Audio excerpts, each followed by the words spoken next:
1. It started with his grandmother, a hard woman. A terrible insomnia plagued her in childhood. Word was she was too excited to sleep. Didn't want to miss a moment of it all of this life. Hard as I tried, I could not imagine the solemn, straight line of a mouth woman as a young girl, hell-bent on experiencing everything all at once too. I think his mother learned it from her, how to concave.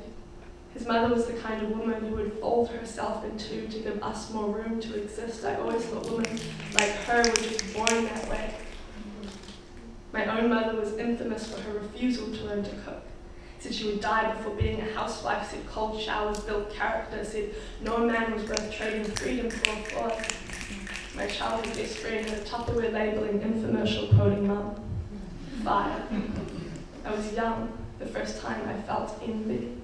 A whole body thing, a heaving jealousy of their Peter Alexander pajamas and cheesy casserole leftovers, how she buzzed around us, cutting up oranges and crustless sandwiches. I never thought of her as someone who had been anything before us.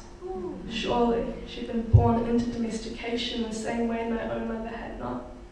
I didn't know then if she had been wild once too. 6. They were always married to the same kind of men, wide, balding men who smelt of cigarette butts and sticky fries and greasy rum, bellowing voices like bulls filling up every space they inhabited, growing into the room around them, touching every edge of it without ever leaving their lazy boy. They all had the same jokes. I might keep you around after all, woman. She would roll her eyes fondly and smile stickily in our direction. When I was older, I began to understand this gradual submission. How to replace freedom with servitude, pack it neatly away, trade identity for the heavy prize of matrimony. 7. The men enter the room and unfold. The women slink in, legs crossed neatly beneath them.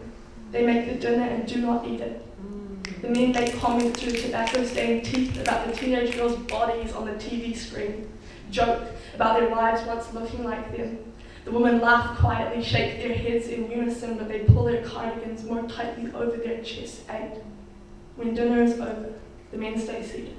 When dinner is over, the women quickly rise to their feet, clear the table, regather around the sink dishwasher, purring a silent tradition.